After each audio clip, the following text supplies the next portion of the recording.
এই মুহূর্তে যে ছবি আপনাদের দেখাচ্ছি, বিজেপি দফতরে দিলীপ ঘোষ এসেছেন। নতুন বঙ্গ বিজেপি সভাপতির সঙ্গে দেখা করবেন দিলীপ ঘোষ। এই মুহূর্তে সল্টলেকে বিজেপি অফিসে দিলীপ ঘোষ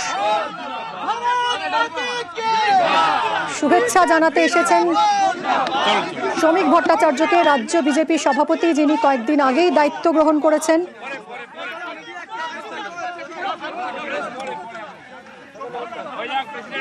কয়েকদিন আগেই দায়িত্ব গ্রহণ করেছেন রাজ্য বিজেপি সভাপতির শ্রমিক ভট্টাচার্য, তার সঙ্গে দেখা করতে এসেছেন দিলীপ ঘোষ।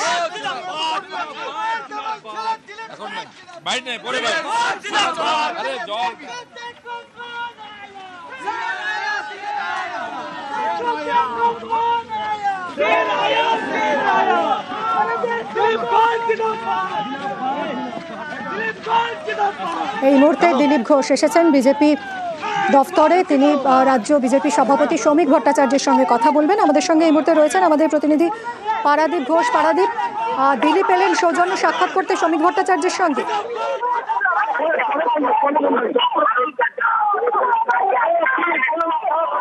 পারাদীপ, বহু প্রতীক্ষিত এই সাক্ষাৎ আমরা দেখতে পাচ্ছি। দিলীপ ঘোষ এলেন বিজেপি রাজ্য দফতরে কথা বলতে। পারাদীপ, একটু সরে এসে কথা বলো। হ্যাঁ, এবার বলো। দীর্ঘদিন পরে দিলীপ ঘোষ বিজেপির প্রাক্তন রাজ্য সভাপতি, তিনি সল্টলেকের যে পার্টির দপ্তর সেই দপ্তরে এসেছেন এবং দিলীপ ঘোষের আজকের এই পার্টি দপ্তরকে আগমনকে কেন্দ্র করে ইতিমধ্যে বিজেপির যারা কর্মী সমস্ত রয়েছেন, সদস্য রয়েছেন, তাদের মধ্যে কিন্তু একটা বিশাল উন্মাদনা তৈরি হয়েছে। পার্টি অফিস থেকে প্রায় 50 মিটার দূরে তিনি নেমেছিলেন এবং দিলীপ ঘোষ এখানে আসার। পারাদীপ, এই যে শ্রমিক ভট্টাচার্যের সঙ্গে দিলীপ ঘোষ আজ দেখা করতে এলেন, কোথাও কি জট কাটতে পারে? মান অভিমান ভুলে দিলীপ কি তাহলে আবার সক্রিয় হবেন, কথা ধরা যায়?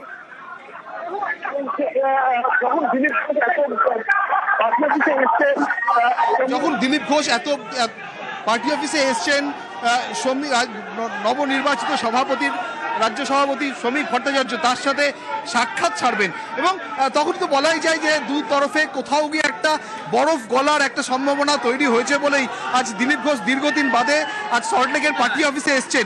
মাঝখানে দিলীপ ঘোষের সঙ্গে দলের যে একটা দূরত্ব তৈরি হয়েছিল, সেই দূরত্ব যে কমেছে সেটা কিন্তু বলা যেতেই পারে। তবে এবার দেখার একদমই পারাদীপ, যে শ্রমিক ভট্টাচার্য উদ্যোগ নিয়েছেন এবং দিলীপ ঘোষ তিনি যদি মূল স্রোতে ফেরেন, তাহলে সেটা 2026-এর আগে বিজেপির কতটা অ্যাডভান্টেজ?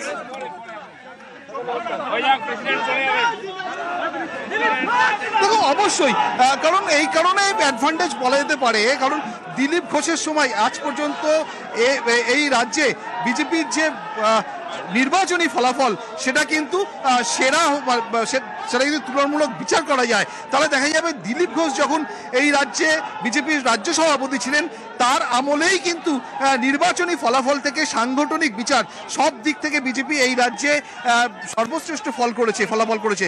সেই হিসেবে সেই খতিয়ান মনে রেখে কিন্তু বলা যেতেই পারে যে 2026-এর নির্বাচনের আগে আবারও যদি দিলীপ ঘোষ সক্রিয় হন এবং দিলীপ ঘোষ দলের সঙ্গে যে সাময়িক দূরত্ব তৈরি হয়েছিল সেই দূরত্ব মিটিয়ে আবার আবার এই দলের সঙ্গে বাংলার বুকে রাজ্যে সক্রিয় ভূমিকা পালন করেন, সেক্ষেত্রে ভোটের ওপরে কিন্তু রাজনৈতিকভাবে বলতে পারো, নির্বাচনী ফলাফলের ক্ষেত্রে বলতে পারো একটা প্রভাব পড়বে, সেটা বলা যেতেই পারে। এবং আজকের যে সাক্ষাৎ শ্রমিক ভট্টাচার্য এবং দিলীপ ঘোষ, সেটা হয়তো আজ ফিজিক্যালি প্রথম মিট করছেন দুজনকে, কিন্তু শ্রমিক ভট্টাচার্য রাজ্য সভাপতির দায়িত্ব নেওয়ার পরে থেকেই দিলীপ ঘোষের সঙ্গে কিন্তু দফায় দফায় কথা হয়েছে এবং দিলীপ ঘোষ দিলীপ ঘোষ তিনি সশরীরে হাজির হয়েছেন বিজেপি দফতরে শ্রমিক ভট্টাচার্যের সঙ্গে দেখা করতে। অনেক ধন্যবাদ পারাদীপ।